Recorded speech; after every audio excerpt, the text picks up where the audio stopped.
Hello viewers, আসসালামু আলাইকুম। আপনার ফেসবুক আইডিটি কয়টি ডিভাইসে লগ ইন আছে চলুন দেখে নেই। প্রথমে আমরা ফেসবুক অ্যাপ্লিকেশনটি ওপেন করে নেব। ওপেন করে নেওয়ার পর ডান দিকে দেখেন একটি প্রোফাইল আইকন চিহ্ন আছে, এখানে ক্লিক করব। এখানে ক্লিক করার পর উপরে দেখেন একটি সেটিংস নামে একটি অপশন আছে, এখানে ক্লিক করব। সেটিংসে ক্লিক করার পর আমরা এখানে ক্লিক করব personal details, personal security add permission verification, এর মাঝে একটি ক্লিক করব। ক্লিক করার পর নিচের দিকে দেখেন সিকিউরিটি পাসওয়ার্ড অ্যান্ড সিকিউরিটি নামে একটি অপশন আছে, আমরা এটাই ক্লিক করব। এটাই ক্লিক করার পর এখানে দেখেন where you are log in, আমরা এটাই ক্লিক করব। এটা ক্লিক করার পর আমরা আবার ওই যে আমাদের প্রোফাইল চিহ্নটিতে ক্লিক করব।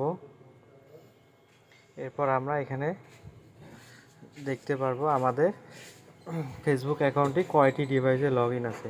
উপরেরটা কিন্তু আমাদের ফোনের ডিভাইসে লগ ইন আছে। তার নিচে দেখেন এই যে উইন্ডোজ পিসি এগুলো কিন্তু আলাদা আলাদা উইন্ডোজে লগ ইন আছে আমাদের ডিভাইসটি। আমরা যদি এগুলো এখান থেকে রিমুভ করে দিতে চাই তাহলে আমাদেরকে এই উইন্ডোজ পিসিতে ক্লিক করতে হবে, বা অথবা আমাদের নিচে দেখেন সিলেক্ট টু লগ আউট এখানে লেখা আছে, আপনারা এখানে ক্লিক করে দিবেন।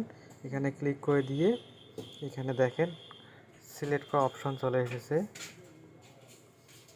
আপনার উপরে দেখেন সিলেক্ট অলে দিলে আপনাদের ফোন সহ সবগুলো লগ আউট করে দিতে পারবেন, অথবা আপনারা চাইলে একটি একটি করে আপনাদের যে লগ ইন আছে পিসিতে এগুলো লগ আউট করে দিতে পারেন। এরপর আপনারা নিচে দেখেন লগ আউট আছে, এই লগ আউটে যদি ক্লিক করে দেন তাহলে ডিভাইসটি আপনাদের ফেসবুক থেকে ডিলিট হয়ে যাবে, আর ওই ফেসবুক অ্যাকাউন্টটি ওই ডিভাইসে চালাতে পারবে না।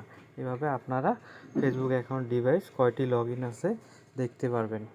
ভিডিওটি যদি আপনাদের কাছে ভালো লেগে থাকে তাহলে আমাদের চ্যানেলটি একটি লাইক, কমেন্ট, শেয়ার এবং সাবস্ক্রাইব করে আমাদের পাশেই থাকবেন।